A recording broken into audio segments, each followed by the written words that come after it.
Hola, buenos días, buenas tardes. Mi nombre es Estefanía López Requena y os voy a presentar en este cuarto Congreso Mundial sobre Infancia y Adolescencia enmarcado en este formato online entre el 20 y el 30 de noviembre del 2022 mi comunicación titulada Educar en Emprendimiento, Experiencia a través de Aprendizaje-Servicio en Enseñanza Superior. En este caso, este congreso aborda, aparte del tema principal, la infancia y adolescencia, cómo poder fomentar el emprendimiento en la escuela. Y por ello esta comunicación en concreto se enmarca en una experiencia de aprendizaje-servicio dentro del entorno universitario, donde trabajo con público adolescente. Bueno, a continuación os presentaré brevemente el índice de esta comunicación para guiaros un poco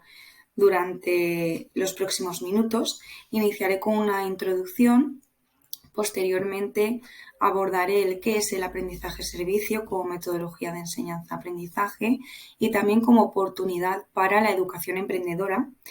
Y posteriormente mostraré la experiencia de aprendizaje-servicio que desarrollé el curso anterior en la Universidad de Valencia, finalizando con unas conclusiones sobre este estudio de investigación-acción.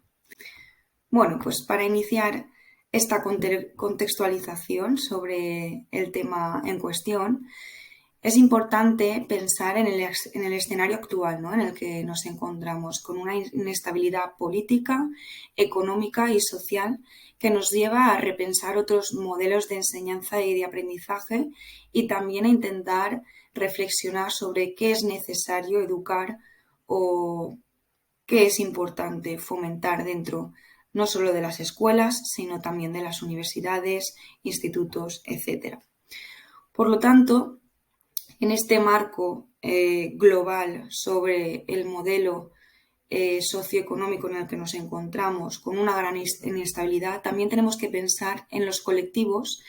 que, por desgracia, se han visto más perjudicados por parte de esta pandemia que hemos vivido en los últimos años, incluso también por la actual inestabilidad política, ¿no?, con la guerra que vemos entre Rusia y Ucrania. Bueno, pues en este caso encontramos que la infancia y la juventud son uno de los colectivos más vulnerables. En el caso de la juventud es cierto que hay diversos estudios que han incidido en la correlación entre educación y emprendimiento, viendo que a mayor educación o a mayor fomento de ciertas habilidades o estrategias que se pueden asociar a la intención emprendedora, se puede observar un amplio margen de experiencias en emprendimiento. Algunas de las habilidades que se pueden asociar al emprendimiento como término pues pueden ser la asunción de riesgos, la autonomía, el liderazgo, la creatividad, la innovación. Pero sí que es cierto que en este marco es importante diferenciar el término emprendimiento y el emprendimiento social. En este caso, para el autor López del Toro, ambos términos comparten, por ejemplo, la búsqueda y explotación de oportunidades desde la innovación, la asunción de riesgos, la creatividad o la persistencia y voluntad en llevar un proyecto a la práctica. La principal diferencia entre emprendimiento y emprendimiento social es la intención de llevar a cabo una acción social, un beneficio que realmente aporte una mejora a la ciudadanía. Y por lo tanto, tanto en esta comunicación como a partir de ahora, en cualquier momento que se hable de emprendimiento, se va a hablar siempre desde este enfoque social del emprendimiento. Viendo un poco este marco en el que, por un lado, vemos el escenario sociopolítico, por otro lado, vemos que uno de los colectivos más vulnerables son los jóvenes, pero que a su vez, dentro de la juventud, es cierto que educar en este tipo de habilidades cercanas al emprendimiento puede ser que se resurja como una estrategia de crecimiento económico el poder generar autoempleo, vemos una oportunidad también dentro del entorno universitario el que se pueda fomentar el emprendimiento social. ¿Por qué? Porque aporta valor a la ciudadanía. También porque la educación se considera un factor incidente en esta intención emprendedora. Y porque al fin y al cabo, contra mayor educación recibamos, mayor nivel de estudios, es cierto que se genera una mayor oportunidad de empleabilidad. Y dentro del entorno universitario hay mucho contacto con el ecosistema emprendedor y con esos centros de I+D+I que al fin y al cabo también aportan una oportunidad de autoempleo. Pero ¿de qué manera se puede fomentar el emprendimiento en las aulas? Bueno, pues una de las oportunidades que brinda el amplio abanico que tenemos metodológico de enseñanza-aprendizaje podría ser el aprendizaje-servicio, que no es más que una metodología que integra, por una parte, ese desarrollo, ese aprendizaje de contenidos, habilidades y valores, junto a la realización de un servicio a la comunidad, en un mismo proyecto vertebrado, por así decirlo, de manera conjunta. De esta manera se aprende haciendo un servicio a la comunidad. No es simplemente un voluntariado, porque no es simplemente una tarea espontánea o una actividad que podamos desarrollar de una manera puntual, sino que se genera un proyecto que integre contenidos que a su vez estén enmarcados dentro del currículum, ya sea en este entorno universitario o en otros niveles educativos, y de esta manera, mientras se va haciendo este servicio a la comunidad, se van interiorizando todos estos contenidos. Bueno, en este caso, para cualquier implementación de una propuesta de APS siempre es necesario seguir una serie de pautas o modelo a seguir.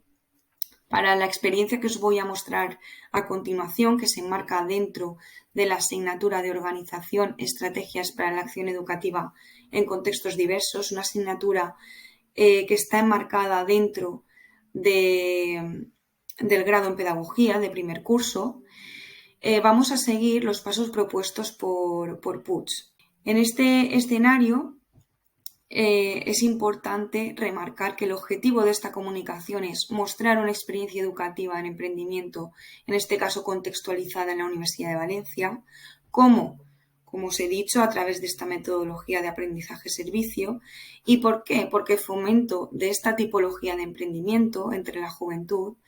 sirve para alcanzar esta tercera misión universitaria, que al fin y al cabo incide en aportar valor social a la ciudadanía. Por lo tanto, siguiendo este modelo que hemos comentado de Puig,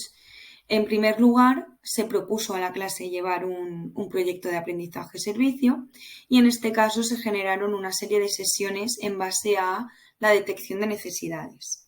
Durante las 2 primeras sesiones del aula pudimos aprender los fundamentos metodológicos del aprendizaje-servicio. Por un lado, en una sesión de aproximación teórica a este término y de todos estos pasos que se debían de desarrollar a lo largo de cualquier proyecto de APS. Y en otra sesión tuvimos la oportunidad de contar con la experiencia de una técnico en juventud que nos pudo mostrar experiencias en años anteriores que había desarrollado de APS también con jóvenes. A partir de ahí se propuso al grupo que se formalizaran los equipos de trabajo formados entre 3-4 personas. En ellos se llevaron una estrategia de lluvia de ideas e indagación sobre cuáles eran las temáticas, por un lado, que más interesaba al grupo y por otro, en las que veían que era más necesario la intervención social. Una vez que decidieron esas 2-3 líneas principales en las que el grupo quería llevar a cabo sus proyectos, se empezó otra fase en la que buscaron entidades del entorno próximo, a este caso la Universidad de Valencia, con las que poder colaborar en la realización de estos proyectos de APS, ya que por un lado el aprendizaje de contenidos, por así decirlo, didácticos, se enmarcan dentro de esta asignatura de la Universidad de Valencia, pero por otro lado teníamos que colaborar con alguna entidad social para llevar a cabo esta fase de servicio. A partir de ahí, una vez que ya se generaron los primeros contactos con las entidades sociales con las que se pretendía colaborar,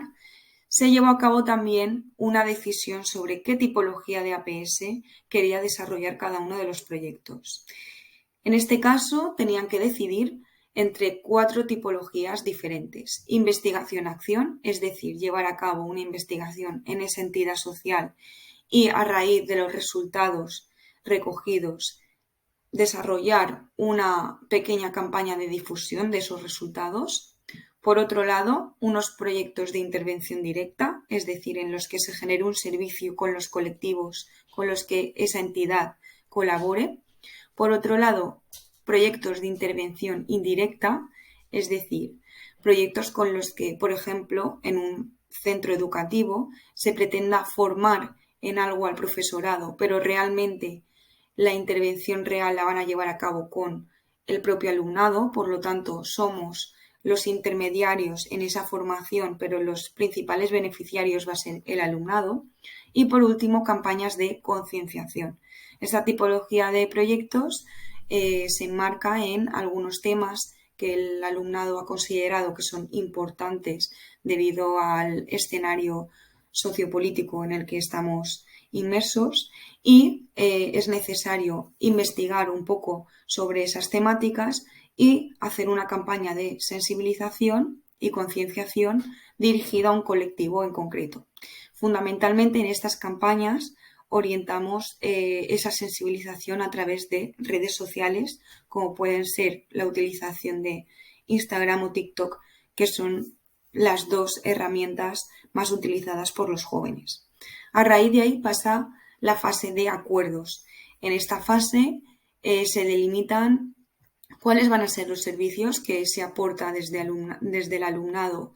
de la Universidad de Valencia y cuáles van a ser los recursos que las entidades van a poner a disposición del alumnado, en este caso del grado en pedagogía.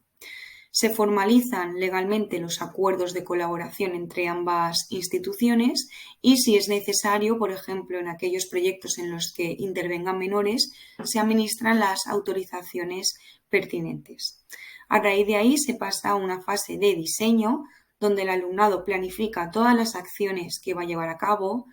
delimitando objetivos, contenidos, competencias, metodologías, temporalización y también la evaluación que va a llevar a cabo. También es necesario reflexionar sobre cuáles van a ser los valores que identifiquen o caractericen este proyecto de aprendizaje-servicio, respondiendo siempre a las necesidades que han detectado en esta fase inicial, en el paso 1, y a partir de ahí se realizan una serie de tutorías de manera colectiva para hacer seguimiento de esta planificación de los proyectos. En el paso 4, la implementación de los proyectos de APS, es necesario remarcar que se dedican 4 horas a la semana para el desarrollo de los APS, pero que en realidad el seguimiento de los proyectos se hará en clase de manera quincenal. Por lo tanto, el alumnado de una manera autónoma también tendrá que llevar a cabo esa fase del servicio en colaboración con las entidades, dedicando esas entre 2-4 horas mensuales a la visita a los centros. Siempre existe la coordinación entre el centro y la entidad. Por lo tanto, en la fase anterior, en el paso 2 de acuerdos, siempre se da el contacto de la persona responsable, en este caso de la Universidad de Valencia, que sería yo como profesora de este grupo, y las personas que se responsabilizan de la coordinación de los proyectos en los centros que colaboren en este proyecto de APS. Bueno, ¿cuáles han sido las conclusiones de esta experiencia de aprendizaje-servicio? Pues por un lado, que los jóvenes son capaces de llevar a cabo proyectos en los que realmente tengan un interés intrínseco por esa temática y por otro lado hayan tenido la libertad, la autonomía de poder decidir cómo y de qué manera van a llevar a cabo esos proyectos. De esta manera se forma a juventud más activa y se genera una sociedad más emprendedora e innovadora, facilitando también este desarrollo de habilidades cercanas al emprendimiento. Esta experiencia de investigación-acción muestra una oportunidad también para hacer otro tipo de educación en base a no solo a esta metodología de aprendizaje-servicio, sino también al ABP, al aprendizaje basado en problemas. siempre enmarcando que todos los proyectos han de resolver una necesidad social, un desafío que las entidades nos propongan y, por lo tanto, el alumnado conecta así de una manera más vivencial el desarrollo profesional que pueda hacer en este sector, pero también ese desarrollo de valores que le hace ser mejor persona. Por lo tanto, valora muy positivamente todas las experiencias de proyectos APS que han desarrollado en esta asignatura. Como líneas de investigación futuras que han surgido a raíz de esta experiencia, cabe recoger que es necesario llevar a cabo esta investigación quizás en otras áreas de conocimiento, ya que esta experiencia se enmarca en el grado de pedagogía dentro de una carrera que es de ciencias sociales y jurídicas, pero quizás también sería interesante extrapolar esta investigación a otras titulaciones que recojan una amplitud más realista de cómo se fomenta el emprendimiento entre diferentes áreas de conocimiento, y también es necesario recoger una muestra más amplia, ¿no?, para ver cuáles son los beneficios o incluso limitaciones que pueda llevar a cabo la puesta en marcha de esta metodología de aprendizaje-servicio. Bueno, espero que os haya gustado esta comunicación y muchas gracias por haberme escuchado.